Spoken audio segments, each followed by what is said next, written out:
ሰው ራሱን ለእግዚአብሔር ሲሰጥ እግዚአብሔር ደግሞ ሁሉን ነገር ለሰው አሳልፎ ይሰጣል። ምድርም ብቻ አይደለም፣ በምድር ያለውን ብቻም አይደለም፣ ሰማይንና በሰማይ ያለውን ሁሉ እግዚአብሔር ለሰው ይሰጣል። እግዚአብሔር የነገሰበትን ከተማ ማን ይደፍረዋል? ስለራበን፣ ስላመመን፣ ስለደከመን፣ ስለጎደለብን ረሰኝ ብለን እንዴት እናስባለን? እግዚአብሔር ረስቶ ተሳስቶ ፀሐይ ዘግይታ ታውቃለህ? ቢረሳህ እኮ ነው ያለ ሰይጣን ነው።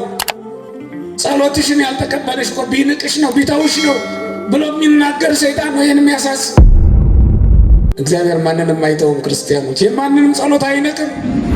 ቤተ እግዚአብሔርና ከተማው ተቀላቅሎባቸው በቤተ እግዚአብሔር ቅጥር አካባቢ ራሱ ፈቃደ ስጋቸው የሚፈጽሙ ሰዎች እኮ አሉ።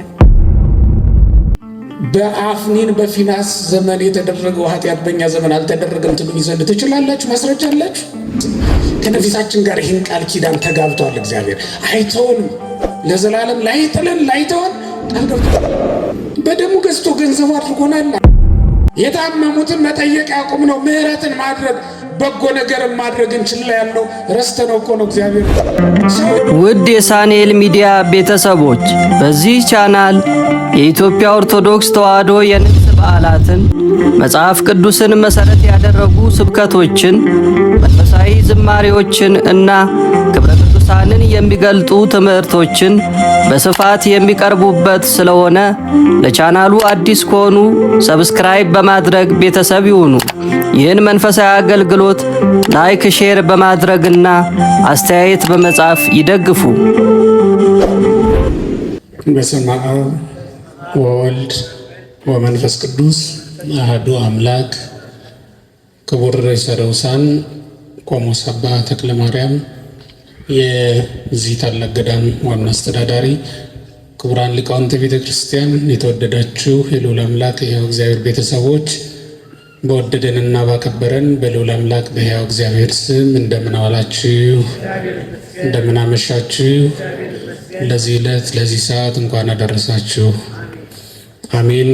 በደሙ ያጠበን ከባርነት ቤት አውጥቶ ወደ ልጅነት የመለሰን በዚህ ዓለም ፋንታ መንግሥተ ሰማያትን ተስፋ አድርጎ ይሰጠን፣ በኦሪት ፋንታ ወንጌልን የሰራልን፣ ወደዚህ ዓለም ወርዶ ተወልዶ እኛን መስሎ እኛን ያዳነን የአባቶቻችን አምላክ አምላካችን መድኃኒታችን ኢየሱስ ክርስቶስ ከባህሪ አባቱ ከአብ ከባህሪ ሕይወቱ ከመንፈስ ቅዱስ ጋር ስሙ ዛሬም ዘወትርም ለዘላለም የተመሰገነ ይሁን።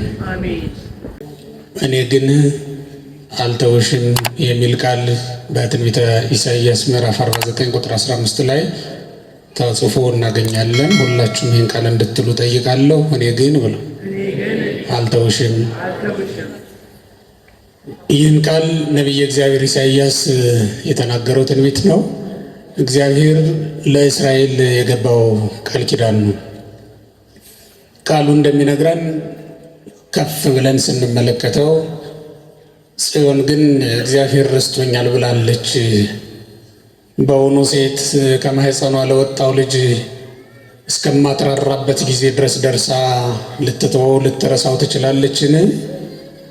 አዎ እሷ ልታደርገው ልትረሳ ትችላለች፣ እኔ ግን አልረሳሽም የሚል ቃል ኪዳን ነው የሰጣት ለጽዮን ማለት ነው። እዚያ ላይ የምንመለከተው እንግዲህ እግዚአብሔር ከእስራኤል ጋር ያለውን አንድነት ያለውን ግንኙነት እናውቃለን። በእስራኤል በብሉይ ኪዳን እስራኤል በሚስት እግዚአብሔር ደግሞ በባል ተመስለው ነው የተቀመጡትና እግዚአብሔርና እስራኤል በቃል ኪዳን የተዋዋሉ፣ በቃል ኪዳን የተስማሙ፣ በቃል ኪዳን አንድ የሆኑ ናቸው። አብርሃምን ከነበረበት ካደገበት ምድር ከካራን ካወጣው ጊዜ ጀምሮ እግዚአብሔር ለአብርሃምና ለዘሩ በገባው ቃል መሰረት እስራኤልን እንደ ሚስት የሚጠብቃት የሚንከባከባት የሚመግባት ሆኗል። ያም ማለት ለቤተሰብነት የመረጣት ርስቱ ስለነበረች በምድር ላይ እግዚአብሔር ሌላ ርስት የለውም፣ የሰው ልጅ ነው ርስቱ። አብርሃምንም የመረጠበት ምክንያት ለርስትነት ነው። ርስቱን አብርሃምን ግን በመረጠው ስፍራ ላይ ተክሎታል።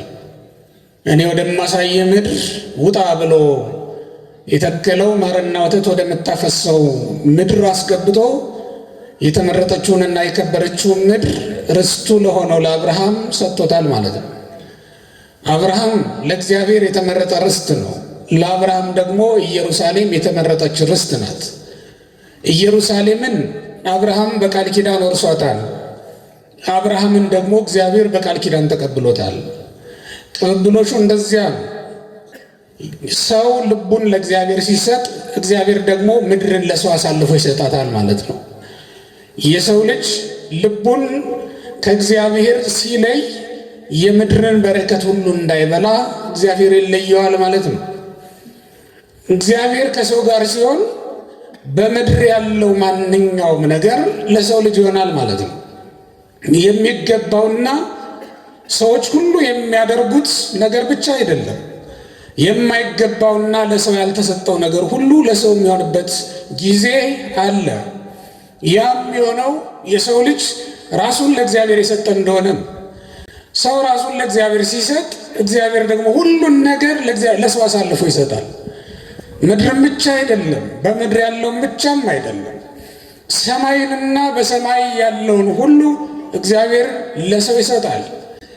እግዚአብሔር ሰውን መኖሪያው ሲያደርገው ምድርን ለሰው መኖሪያ ያደርጋታል። የሰው ልጅ በየትኛውም ምድር ላይ ቢኖር መኖር የሚችለው እግዚአብሔርን እሱ ደግሞ ለእግዚአብሔር ምቹ መኖሪያ የሆነለት እንደሆነ ነው። በሰው ውስጥ ማደር ሲችል እግዚአብሔር ሰውን በየትኛውም ቦታ ውስጥ ማሳደር ይችላል። በትንቢተ ኢሳይያስ ምዕራፍ 43ን ስንመለከት እንደምናነበው በውሃ መካከልም ቢሆን እንዳያሰጥሙት አድርጎ በእሳት መካከልም ቢሆን እንዳያቃጥለው አድርጎ ሰውን ማኖር ይችላል እግዚአብሔር። ያንን የሚያደርገው ግን ራሱ እግዚአብሔር በሰው ልብ ውስጥ መኖር ሲችል ነው። እግዚአብሔር የነገሰበትን ከተማ ማን ይደፍረዋል? ጽኑ ንጉሥ የነገሰባትን ከተማ ሰራዊት የገነባ ንጉሥ በየትኛውም ሀገር ሂዶ ዘምቶ ድል አድርጎ ይመለሳል እንጂ ድል አይነሳም። እንደምታውቁት የነገሰባትን ከተማ አያስደፍራትም። አጥሯ ቅጥሯ የጸና ነው። ውሃዋን የሚቀዳት ሳሯን የሚነቅላት አንድም ወንድ የለም። እግዚአብሔር የነገሰበትንም ሰው ልክ እንደዚያው ነው። የራሱን ጠጉር ሳይቀር እግዚአብሔር ቆጥሮ ተረክቦታልና ማንም ሰው ያለ እግዚአብሔር ፈቃድ የራሱን ጠጉር መንቀል አይችልም። ለዚህም ነው በቅዱስ መጽሐፍ ወለክሙሰ ስዕርተ ርእስክሙኒ ሁሉ ቁይጡ ይላል። በማቴዎስ ወንጌል ምዕራፍ 10 ላይ ለእናንተስ የራስ ጠጉራችሁ ሳይቀር የተቆጠረ ነው ይላል እግዚአብሔር። የራስ ጠጉራችሁ ሳይቀር የቅዱሳን የተቆጠረ ነው። የእግዚአብሔር ከተሞች ናቸውና እነሱ ራሳቸው የተቆጠረውን ማንም ሊነካው አይችልም። እግዚአብሔር ቆጥሮ ተረክቧቸዋል። ቅዱሳንን አጥንታቸውን አይደለም፣ ሰውነታቸውን አይደለም፣ የራስ ጠጉራቸውን። ከራስ ጠጉራቸው አንዷን ዘለላ ያለ እግዚአብሔር ፈቃድ ነፋስም ቢሆን ነቅሎ ሊወስዳት አይቻለውም ማለት ነው። ካልተፈቀደለት ማንም ምን በእነሱ ላይ ማድረግ አይቻለውም። ለምን? የእግዚአብሔር ከተማ ስለሆኑ። የሚፈራ ንጉሥ፣ ጽኑ ንጉሥ የነገሰባትን ከተማ ማን ይደፍራታል? አጥሯም ቅጥሯም የማይደፈር ጽኑ ነው አይደለም? የማይደፈር ጽኑ ነው። ማንም ቢሆን በኃይል ከእግዚአብሔር ጋር ይነጻጽራል። እግዚአብሔርን ሊደፍረው የሚችል ማንም የለም። ሰው በቃል ኪዳን ለእግዚአብሔር የተሰጠ ሲሆን ቃል ኪዳኑን አክብሮ መኖር ሲችል እግዚአብሔር ደግሞ በቃል ኪዳን ምድርን በጠቅላላ ይሰጠዋል። ሁሉንም ለሰው ልጅ ይሰጣል ማለት ነው። ሁሉን ለሰው ይሰጣል እግዚአብሔር። እስኪ ያስቡት። ከአለት ላይ ውሃ ላውጣ ቢል፣ ውሃ ላፍልቅ ቢል የሰው ልጅ ማን ይከለክለዋል? የእግዚአብሔር ሆኗል። አንድ ጊዜ አለትም ቢሆን ይታዘዝለታል። ፀሐይ ጨረቃም ቢሆን ይታዘዙለታል።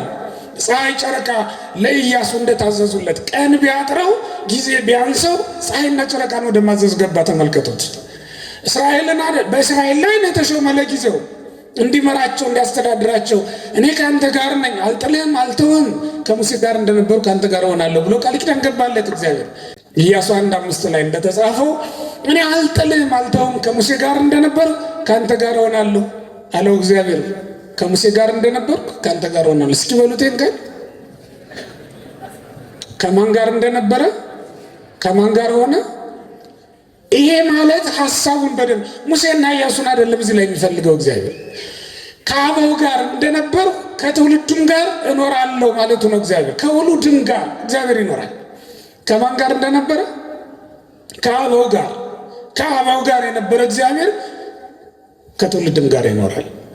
ከአብርሃም ጋር ነበረ እግዚአብሔር፣ ከይስሐቅም ጋር ነበረ እግዚአብሔር፣ ከያዕቆብም ጋር ነበረ እግዚአብሔር፣ ከዳዊት ጋር ነበረ እግዚአብሔር፣ ከሰሎሞን ጋር ነበረ እግዚአብሔር። ከማቴዎስ ጋር ገብቶ ወንጌል ሰብኳል። ከቶማስ ጋር ገብቶ ወንጌል ሰብኳል። ከዮሐንስ ጋር ገብቶ ወንጌል ሰብኳል። በሁሉም ቦታ እግዚአብሔር ከአባቶቻችን ጋር ነበረ። ከእኛስ ጋር ይኖራል አይኖርም? ምክንያቱም ከሙሴ ጋር እንደነበር ከማን ጋር ሆኗል? ከኢያሱ ጋር ሆኗል። ከአበው ጋር የነበረ እግዚአብሔር ከውሉድም ጋር ይኖራል። ይሄ ቃል ኪዳኑ ነው። እግዚአብሔር የማይፈርስ የዘወትር ቃል ኪዳኑ ነው። እግዚአብሔር ቃሉን ይጠብቃል አይጠብቅም? ሰው ነው ቃሉን የሚያፈርሰው። እኔ ግን ያለ ለዚህ ነው እግዚአብሔር እኔ ግን አልተውሽም። ለምን? እናት ልጇን ትረሳለች፣ ትተዋለች። እናት ቃሏን ታፈርሳለች። ቃሉን የማያፈርስ ማን ብቻ ነው? እግዚአብሔር ነው። ወገኖቼ እግዚአብሔር ከኛ ጋር ቃል አለው፣ ከኛ ጋር ኪዳን አለው። ላይተወን ላይለየን ቃል ኪዳን አለው እግዚአብሔር። ትቶኛል ብላችሁ እንዴት አስባችሁ? በእውነት ክርስቲያኖች ትቶኛል ብሎ ያሰበ ሰው በእውነት እግዚአብሔርን እንደ አምላክ ያውቀዋል፣ እንደ ፈጣሪነቱ ያውቀዋል፣ ይቀበለዋል። እግዚአብሔር ይተው ዘንድ በእውነት ይችላል? እግዚአብሔር ቃሉን የረሳ ዘንድ ይችላል? እግዚአብሔር መርሳት አለ በሱ ዘንድ? ማንም በሱ ዘንድ የተረሳ አይደለም። አንተም አንቺም በሱ ዘንድ የተረሳችሁ አይደላችሁም። እንኳን እኛን የረሳ ዘንድ እግዚአብሔር የራስ ጠጉራችንን እንደማይረሳ ቃል ገብቷል። እግዚአብሔር ስለ ራበን፣ ስላመመን፣ ስለደከመን፣ ስለጎደለብን ረሳኝ ብለን እንዴት እናስባለን? እግዚአብሔር ረስቶ ተሳስቶ ፀሐይ ዘግይታ ታውቃለች? እስኪ ንገሩኝ፣ ዘግይታ ታውቃለች? አታውቅም። እግዚአብሔር ረስቶ ተሳስቶ ፀሐይን ያለ ጊዜዋ በሰማይ ላይ ትቷት ያውቃል? ጊዜዋን አይታ ጠብቃ ትገባ አይደል እንዴ? ይህን እኮ እንደ ትራፊክ መብራት አንድ ጊዜ ሲስተሙን አጀስት አድርጎ ትቶት ይሄድ አይደለም። እግዚአብሔር አዘጋጅቶ ትቶት ነው አይደለም። በየቀኑ ይመግባል፣ ሳይረሳ ሁሉን ያሰናዳል እግዚአብሔር። በአንድ ጊዜ ብቻ ነው እንደ ምድር በዕለተ ሰሉስ እጽዋትን እንድታበቅል የታዘዘችው? ዛሬ ስታበቅል የለም እንዴ? እጽዋት እንዲያብቡ እንዲያፈሩ ዛሬም በየጊዜው ክረምትና በጋው ነፈራርቅ የለም? እግዚአብሔር ረስቶት ክረምቱን እንዳስገባው ትቶት ያውቃል? ተኝቶ ያውቃል? ዘንግቶት ያውቃል? በጊዜው ክረምቱ ይመጣል፣ በጋው ሲመጣ ደግሞ ዝናቡ ይቆማል። ደመናት የሚመጡት በጊዜያቸው፣ ውሃ የሚቀዱት በታዘዙበት ጊዜ ነው። ደመና እኮ ዛሬም አለ፣ የበጋ ደመና ግን ውሃ ቀድቶ ከውቅያኖስ ውሃ ጠልፎ አምጥቶ በምድር ላይ ሲያፈሳ እንመለከተውም። ለምን? እግዚአብሔር አይረሳማ፣ በሰዓቱ ነው የሚያደርገው። አይረሳሽም፣ አይረሳህም። እግዚአብሔር አይባንም፣ አይተወንም። እግዚአብሔር እንዲህ ያለ የታመነ አምላክ ነው። አይረሳንም በሉ ክርስቲያኖች፣ አይረሳንም። መቼም ማንንም አይተውም። ቢረሳህ እኮ ነው ያለ ሰይጣን ነው። ጸሎትሽን ያልተቀበለሽ እኮ ቢንቅሽ ነው ቢተውሽ ነው ብሎ የሚናገር ሰይጣን ነው ይህን የሚያሳስብ። እግዚአብሔር ማንንም አይተውም ክርስቲያኖች። የማንንም ጸሎት አይንቅም፣ ይቀበላል። እስኪ ተመልከቱት። በበረሃ ያሉትና አቡነ አሮን ፀሐይ ትቁምልን በሰማይ ብለው ጸለዩ፣ ተቀበላቸው። በከተማ ያሉት ሕዝብ የሚመሩት በስልጣን ላይ የነበሩት እነ ኢያሱ ፀሐይን ጨረቃን አቁምልን አዘግይልን ብለው ለመኑ፣ ተቀበላቸው። ኢያሱ ባለ ትዳር ነው፣ የልጅ አባት ነው፣ ባለ ሚስት ነው። አሮን ደግሞ መነኩሴ ነው፣ ባህታዊ ነው። የባህታዊውን ጸሎት ከዓለማዊው ጋር እኩል የሚሰማ እግዚአብሔር። አቡነ ገብረ መንፈስ ቅዱስ ባህታዊ ናቸው፣ በገዳም የሚኖሩ 562 ዓመት እህል ሳይቀምሱ እግዚአብሔርን ያገለገሉ ሰው ናቸው። ሌሊት አይተኙም፣ ቀንም አያርፉም። ሌሊትና ቀን ሳይቆሙ እንደቆሙ ሳያርፉ ያገለገሉ ጻድቅ ናቸው። 562 ዓመት እንደቆመ ሳያርፍ ያገለገለው ባህታዊ የለመነውን ጸሎት እንደሰማ ሁሉ አብርሃምንም ጸሎቱን ተቀብሎታል። ተመልከቱት። አብርሃም ከሚስቱ ከሳራም አልፎ ከአጋር ልጅ የወለደ ሰው አይደል እንዴ? እንዲህም ሆኖ ግን እግዚአብሔር አልረሳውም፣ ቃል ኪዳኑን አላጠፈም። የትኛው ኃጢአትህ ነው አንተን ተራራው ነው ከእግዚአብሔር እይታ የሚጋርድህ? የትኛው ተራራ ነው ከእግዚአብሔር ጋርዶ እንዳንተያይ ያደረገ ነው? እግዚአብሔር የማያየው ቦታ አለ? እግዚአብሔር የሚሰወረው ቦታ አለ?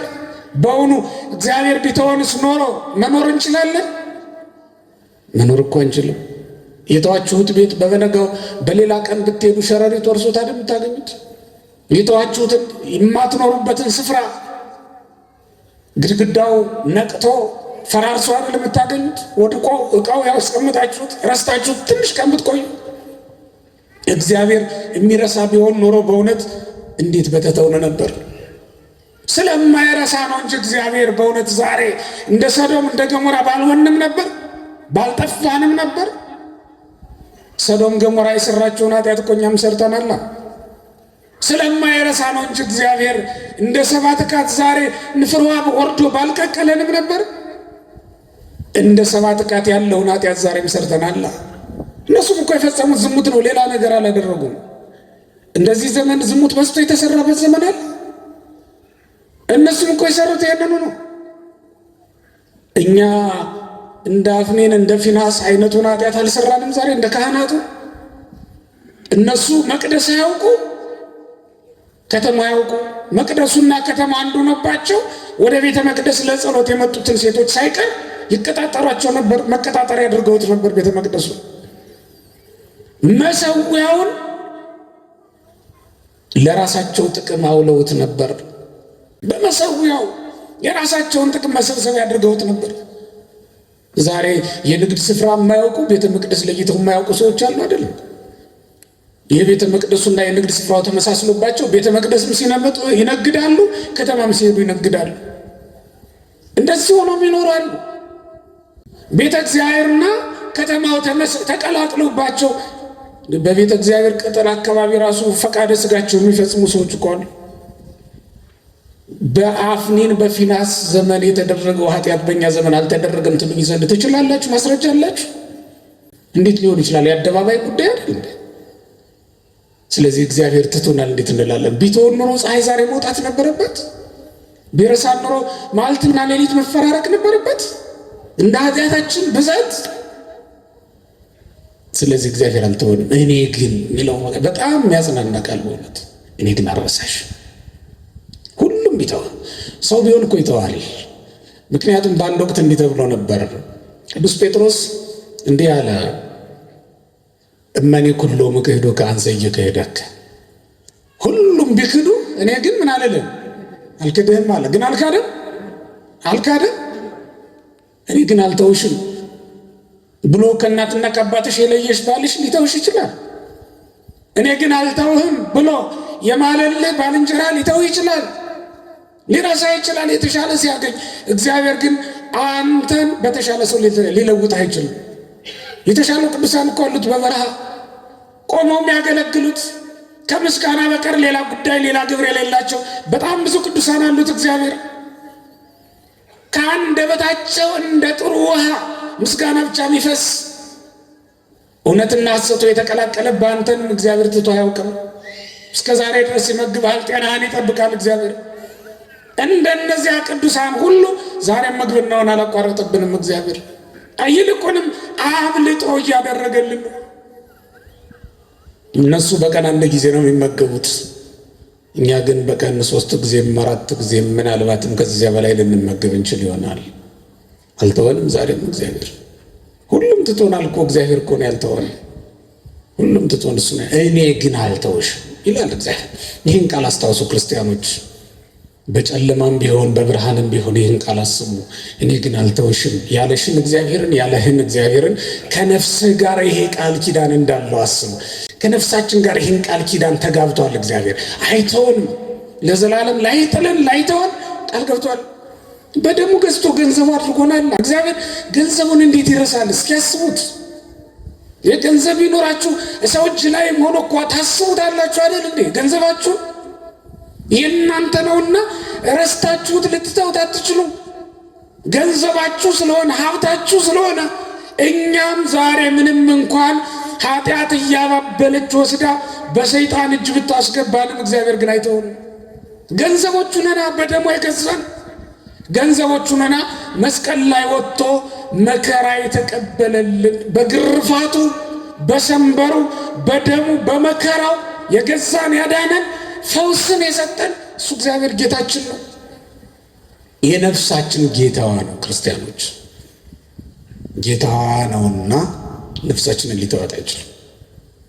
ቤትህን ትተዋለህ፣ እንዴት ልትረሳው ትችላለህ? ቤትህ ይጠፋል፣ እንዴት ልትረሳው? ሊጠፋ ይችላል።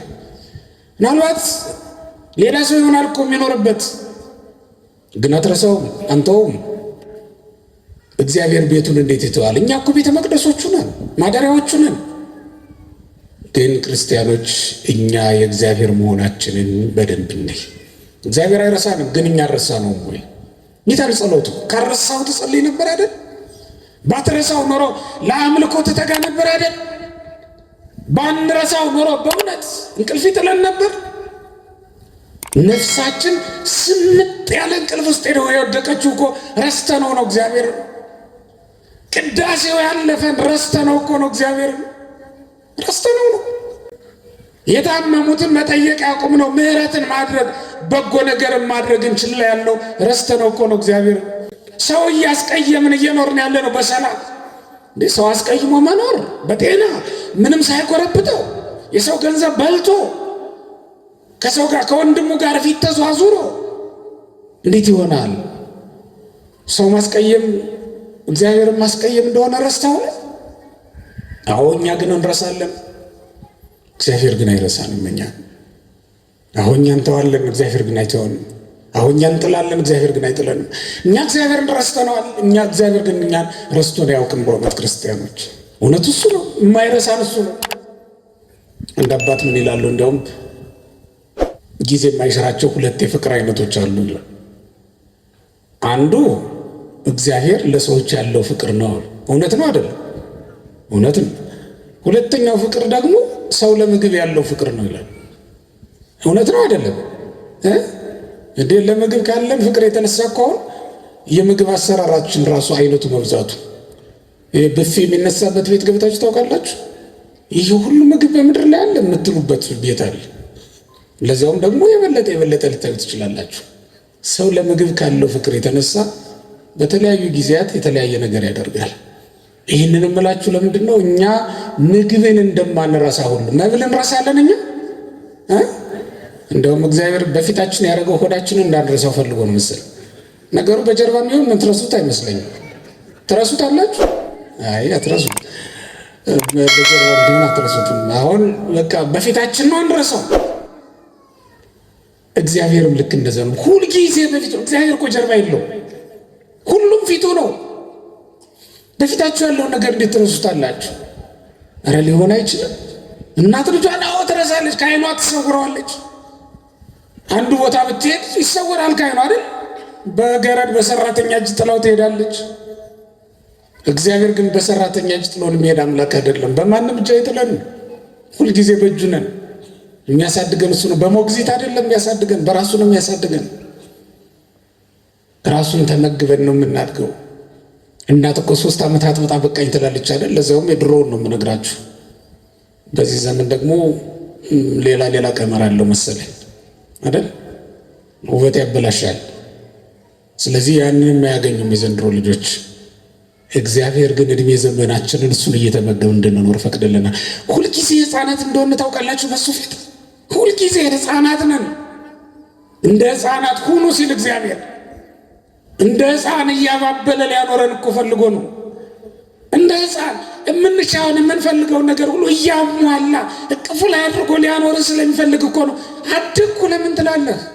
ሕፃን ሁንና ኖር በቅፉ ላይ፣ ሕፃን ሁንና ኖር ክንዱ ላይ። ሁልጊዜ ሕፃን ሆኖ መኖር እንዴት ያቅተዋል ሰው? ማደግ እኮ ነው አይደል? ከባዱ ነገር ስታድግ ሁሉን ትሸከማለህ፣ ራስህን ቻል ትባላለህ። በእግዚአብሔር ዘንድ ግን ራስህን ቻል የሚባል ነገር የለም። አንተን ራሱ የሚችልህ ራሱ እግዚአብሔር ነው። ራሱ እግዚአብሔር ነው። ተመልከተ። አብርሃምን ሚስት አግብቷል፣ አገር አቅንቷል። ከ75 ዓመት በኋላ እየተከተለ እግዚአብሔር ይመግባል፣ መሬት ያስለቅቅልታል። ሞገስ ሆኗል። እየተከተለ ውሃ ያፈልቅለታል። እየተከተለ ተመልከተ። እስራኤል ከ600 ሺህ በላይ ናቸው። ያንን ሁሉ ሕዝብ እየተከተለ ይመግባል እግዚአብሔር። ብዙ ናችሁ ስሩና ብሎ አላለም። ምድር በፊታችሁን አትረሱና ቆፍራችሁ ብሎ አይደለም ያላቸው። እንደ ሌላው ሰው ዝናብ አዘንብላችኋለሁ ምድርን እንድታበቅል አድርግላችኋለሁ አይደለም ያለው።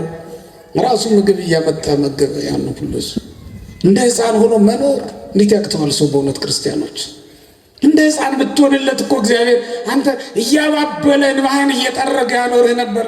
ግን እኛ እንደ ሕፃን አንሆንም። ክፉ ነገርን በማወቅ አዋቆች ነን ብለናል። ክፉን በመለይ መልካሙን እኮ አይደለም። አዳምና ሔዋን እኮ መልካምና ክፉን በመለየት በማወቅ ነው በቃ ከክፉ የወጡት በመጀመሪያ። አሁን ሕፃን ልጅ መልካምና ክፉ ለይቶ አያውቅም አይደል? አይበድልም፣ አውቆ አይበድልም። ልክ እንደዚያ ሕፃን መሆን ነበረብን። ግን እኛ እንደሱ አላደረግንም። እንግዲህ ስለነበረን ጊዜ አባቶቻችን አምላክ እግዚአብሔር ስሙ የተመሰገነ ይሁን። ዛሬ እንዲያው መምጣትህን ሪፖርት አድርግ ስለተባልኩ ነው አሁን የገባሁት። እንዲያው መግባቴን ለማሳየት ያክል ነው እንጂ ለማስተማር አልነበረም። እግዚአብሔር ይስጥልኝ። ይብቃኝ።